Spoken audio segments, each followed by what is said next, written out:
Bueno, como decimos cada semana, por la gracia de Dios, tenemos la posibilidad de abrir nuestras Biblias.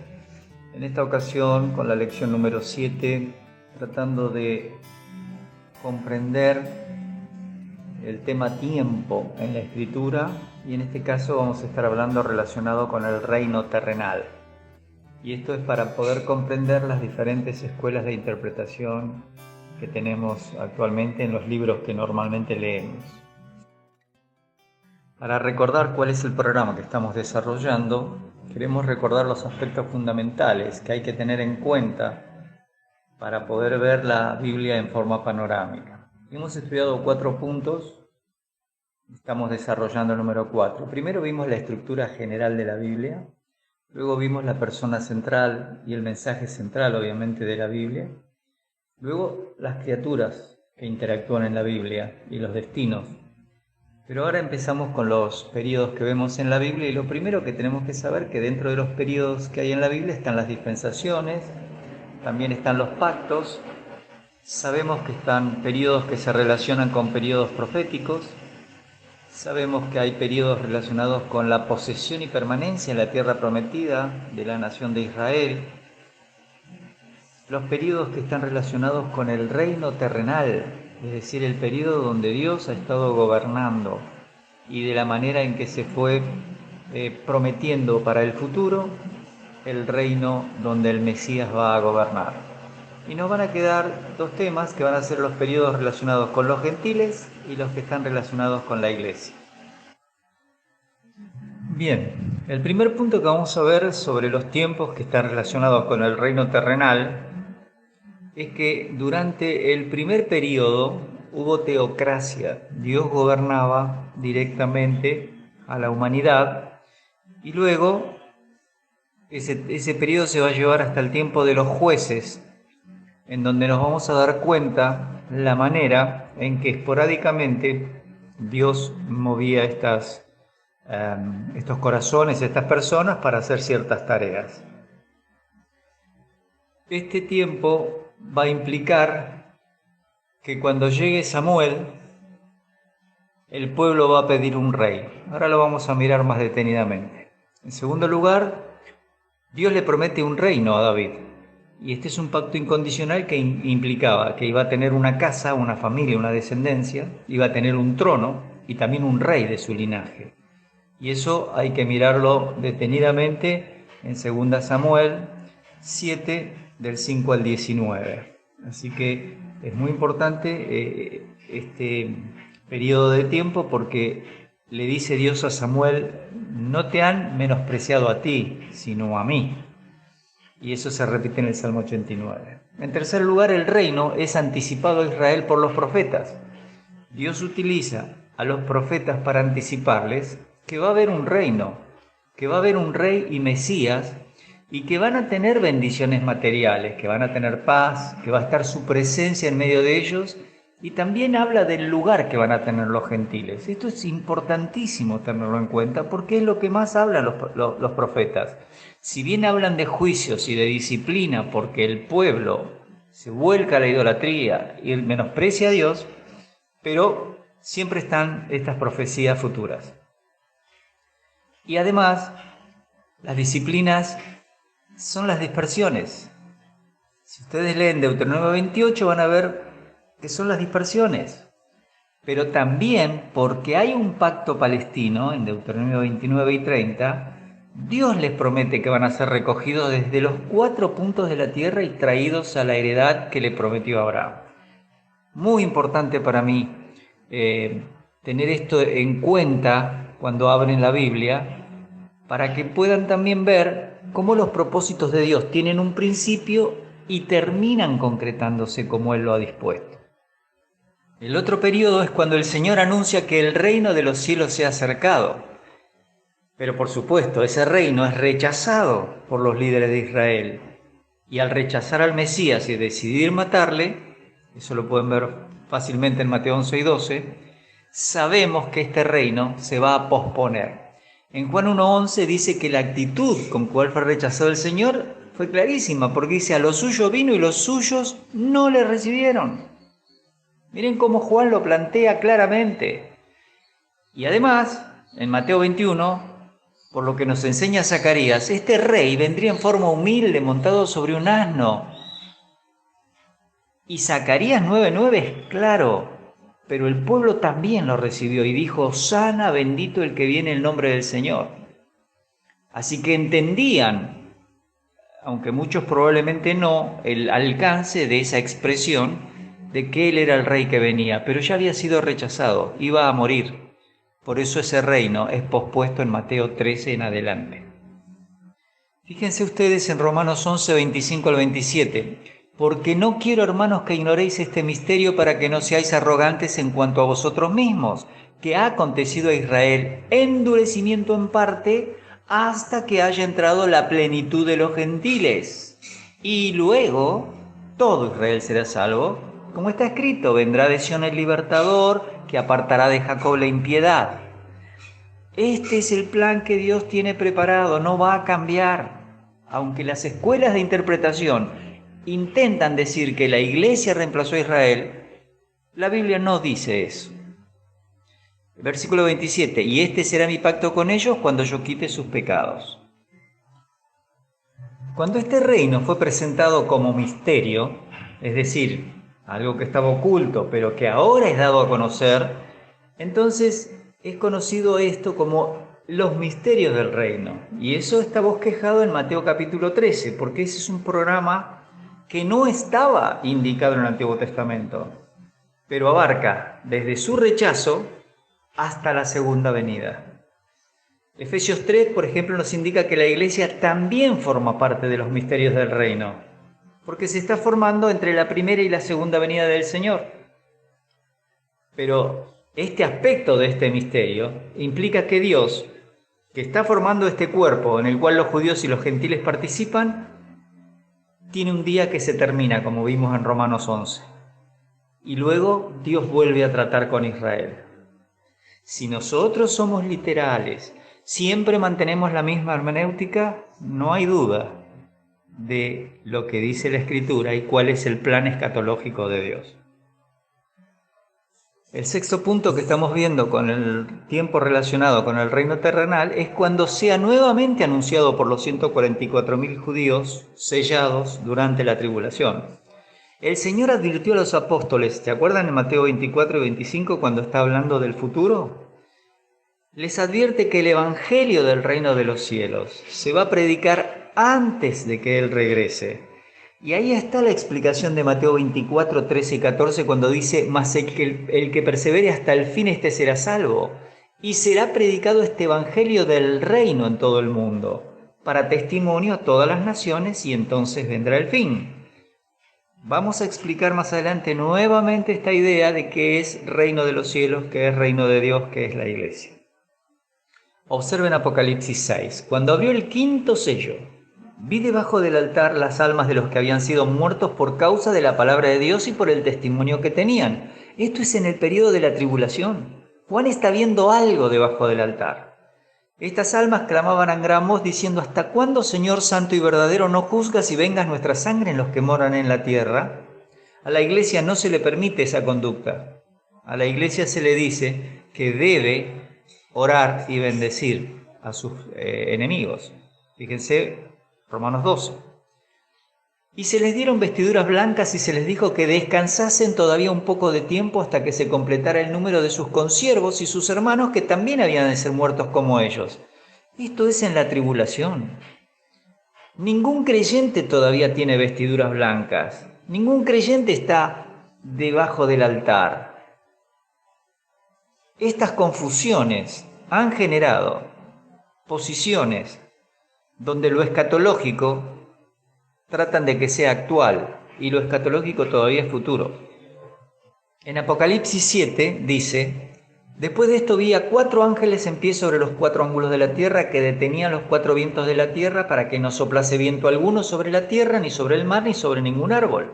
Y vi también otro ángel que subía de donde sale el sol y tenía el sello del Dios vivo, y clamó a gran voz a los 4 ángeles, a quienes se les había dado el poder de hacer daño a la tierra y al mar, diciendo: no hagáis daño a la tierra, ni al mar, ni a los árboles, hasta que hayamos sellado en sus frentes a los siervos de nuestro Dios. Y oí el número de los sellados, 144.000 sellados de todas las tribus de los hijos de Israel. Después de esto miré, y aquí una gran multitud, la cual nadie podía contar, de todas naciones, y tribus y pueblos y lenguas, que estaban delante del trono y en la presencia del Cordero, vestido de ropas blancas y con palmas en las manos. La iglesia no tiene palmas en las manos, y no se pueden contar de naciones y tribus y pueblos y lenguas. ¿Por qué? Porque en judío y gentil no hay diferencia.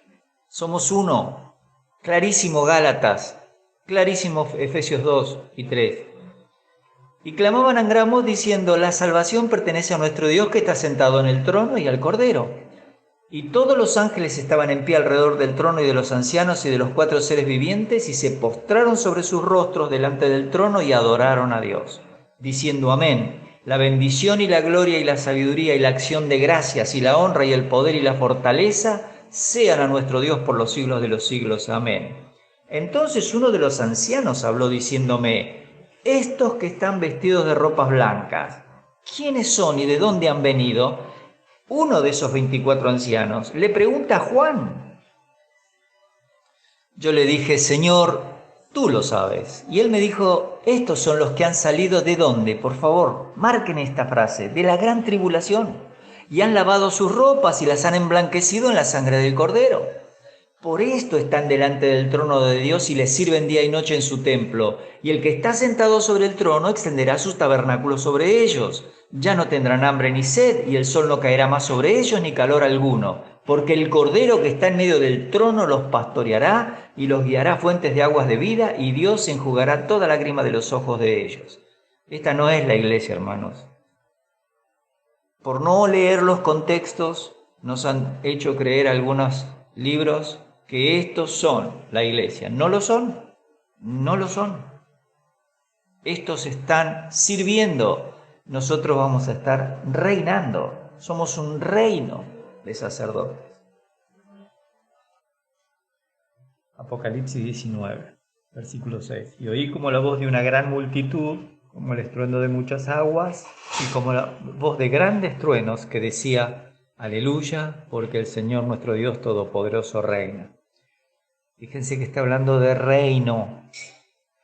Gocémonos y alegrémonos y démosle gloria, porque han llegado las bodas del Cordero y su esposa se ha preparado. Y a ella se le ha concedido que se vista de lino fino, limpio y resplandeciente, porque el lino fino es las acciones justas de los santos.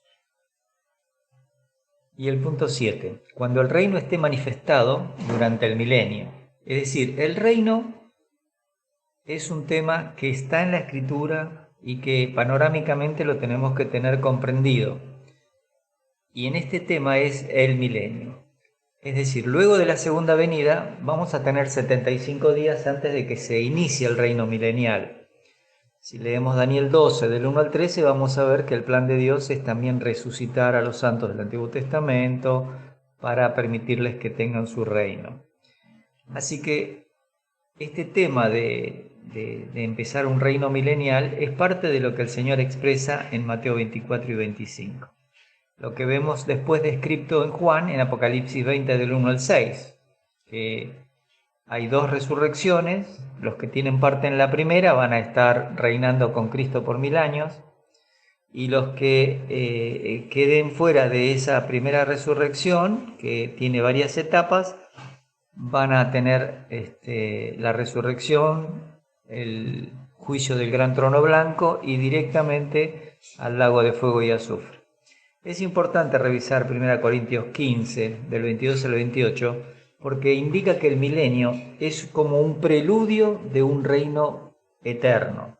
Así que si prestamos atención a aquellas personas que dicen: no puede ser, si son 1000 años que gobierna, la Biblia me dice que es en la eternidad, así que no existen los 1000 años. Bueno, es un preludio, porque cuando termine el milenio hay una revuelta contra el Señor.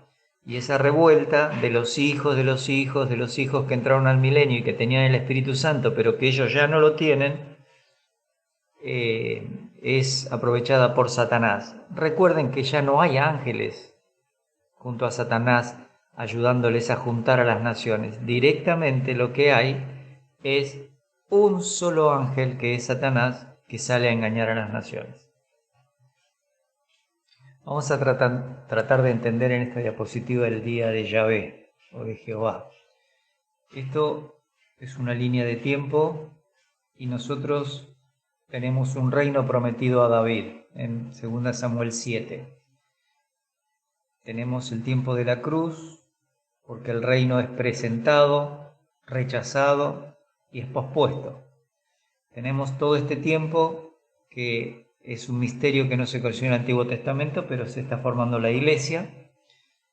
Y finalmente la tribulación va a marcar el juicio específicamente sobre las naciones gentiles y sobre el pueblo de Israel. Inmediatamente a eso sí le va a seguir el milenio, y durante el milenio la Jerusalén celestial va a estar desde el aire gobernando. Luego de eso tenemos el lago de fuego y azufre en el juicio del gran trono blanco y los cielos nuevos y la tierra nueva en los cuales mora la justicia. Por supuesto que tenemos que en esos cielos nuevos y tierra nueva va a estar la Jerusalén celestial. Hay que recordar que el día entonces de Yahvé empieza en el primer momento de la tribulación y sigue por la eternidad. Abarca tribulación, milenio y eternidad. Esto es muy importante tenerlo presente. La iglesia es el único, objetivo con el cual Dios está trabajando en este tiempo, y después del arrebatamiento nosotros tendremos la oportunidad de estar en la Jerusalén celestial. También van a estar los santos del Antiguo Testamento. Si ustedes leen después en el capítulo 12, versículo 22 al 24 de Hebreos, ahí vamos a encontrar quiénes van a estar. Y los salvos de la tribulación también van a estar en el milenio, y esto es muy importante tenerlo presente.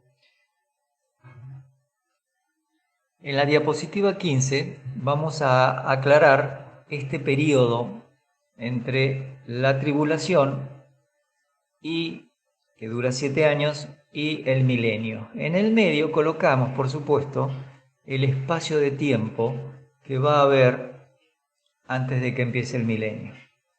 Dejamos el recuerdo de los cielos nuevos, la tierra nueva, el lago de fuego, el juicio del gran trono blanco, y nos vamos a volcar básicamente a mirar la tribulación, la segunda parte, que son 1260 días. Daniel 12 dice: bienaventurado el que llega a 1290 días. Y justamente después dice: y el que llega a 1335 días. Es decir, tenemos 30 más 45 y se nos están dando los 75 días que estábamos hablando. ¿Qué es lo que tiene que suceder en ese tiempo? Tiene que estar, primero que nada, el juicio al pueblo de Israel, que va a pasar bajo la vara. En segundo lugar está el juicio de las naciones gentiles, divididas en Mateo 25 como cabritos y corderos. Además de eso, no se olviden que en la mitad de la tribulación, según Ezequiel 38 y 39, Gog y Magog invaden la tierra de Israel. El anticristo va a defender y Dios va a intervenir desde el cielo. El anticristo, aprovechando eso, se va a ir y a sentar en el templo y se va a hacer pasar por Dios y va a exigir adoración y va a ser una persecución contra los judíos. Eso lo tenemos claramente determinado en capítulo 9 de Daniel, y también lo tenemos ejemplificado o desarrollado, mejor dicho, en el capítulo 6 al 19 de Apocalipsis. Este es el esquema con el cual Dios hace sus planes escatológicos, los deja en la Biblia para que los conozcamos, y por supuesto tenemos que entenderlo para saber cómo va a ser el proceso con el cual Dios va a bendecir a los judíos, a los gentiles y por supuesto la iglesia que cogobierna con Cristo. Bueno, como resumen del tema, aprendemos en las Escrituras que Dios tiene un plan soberano para con Israel, que está basado en el pacto incondicional que le hizo a Abraham, que era brindarle a él y a su descendencia una tierra, un reino, bendecir a las naciones, etc. Hay 7 principios, 7 puntos que podemos encontrar en capítulo 12 y 15 de Génesis. Pero también aprendemos que por medio de otro pacto incondicional que lo hace con David en 2 Samuel 7, le asegura que le va a dar un trono, un descendiente suyo que va a reinar, y una casa o una familia que fue la familia real de David. En tercer lugar, aprendemos que Dios es el verdadero rey de Israel y que él tuvo un periodo que gobernó directamente hasta Samuel, y lo hizo también a través de Moisés, hablando de Israel, ¿no? De la nación. Eso lo pueden ver en Éxodo 4, del 14 al 18, donde Dios le explica a Moisés, cuando él se está quejando de que no va a poder hablar de parte de Dios, le dice, bueno, está bien, yo te voy a dar mi palabra, vos se la vas a dar a tu hermano Aarón y él va a hablarle al faraón. Yo voy a ser para vos Dios, vos vas a ser como Dios para Aarón, y así se va a hacer mi plan. En cuarto lugar, por medio de los jueces Dios también gobernaba, hasta que en tiempo de Samuel, prácticamente 300 años, van a elegir gobernarse por medio de reyes. Ahora, Dios ya había determinado con Moisés, en el libro de Deuteronomio, capítulo 17, cómo tenían que tener la conducta los reyes. No solo tenían que tener una copia de la ley para recordar que ellos gobernaban en nombre de Dios, sino que no tenían que aumentarse los caballos, aumentar el oro y la plata para ellos. Eran representantes de Dios. Por supuesto que sabemos que eso no sucede en la historia. Y en quinto lugar, Dios siempre les ofrecía esperanza con respecto a que Él en un futuro los iba a capacitar espiritualmente para que estén bajo el gobierno directo de Dios. En Jeremías 31, 27 al 40 encontramos ese nuevo pacto por medio del cual Dios va a poner en ellos su palabra, su espíritu, y van a poder vivir conforme a las normas de Dios, cosa que hasta ahora nunca lo habían logrado. En Ezequiel 36 vemos la misma idea con la purificación de todos los que estén en ese tiempo del milenio. Y si leen del 40 al 48, la gloria que se había ido en los primeros 10 capítulos de Ezequiel vuelve a estar en Israel. Resumiendo el punto 6, hay que recordar que cuando llega el Señor Jesucristo, el Mesías prometido, el Rey prometido, lo rechazan. Por lo tanto, ese reino ofrecido de buena fe se pospone. Y las consecuencias las vamos a ver en que Mateo 13 nos narra que empezó a hablar en parábolas, no para ilustrarles, sino para endurecer sus corazones y para poder dar un juicio sobre sus vidas y que sean reprobados en cuanto a la forma en que Dios los quería bendecir. Bueno, no aceptaron, no van a tener ese reino milenial. El séptimo lugar, ese compromiso de Dios, esas promesas de Dios se van a cumplir, pero después de la tribulación. Como decíamos recién, se tiene que regenerar la tierra, que por supuesto va a quedar en un caos. Si ustedes recuerdan los juicios de sellos, trompetas y copas de la ira de Dios en Apocalipsis 6 al 19, recuerden que no quedan las plantas verdes, no hay nada. Recuerden que el mar se transformó en sangre, los barcos han sido todos destruidos, el sol quema un tercio más, la noche dura un tercio más. Explicando lo de Mateo 24, si aquellos días no fueren acortados, ¿se acuerdan? Esto sucede en la tribulación. Y en octavo lugar, les recuerdo, revisen el mapa de lo que es el día del Señor o día de Yahvé, para que puedan entender las profecías bíblicas, para tener un panorama más completo de la forma en que Dios diseñó este proyecto que empieza con el Cronos, creando los cielos y la tierra, y va a terminar en los cielos nuevos y en la tierra nueva que mora la justicia. Espero que el Señor les bendiga, que estén siendo cuidados y bendecidos por el Señor en cuanto a salud y también en cuanto a la vida espiritual, que puedan hacer un servicio como se merece nuestro Señor. Que el Señor les bendiga ricamente. Hasta la próxima semana.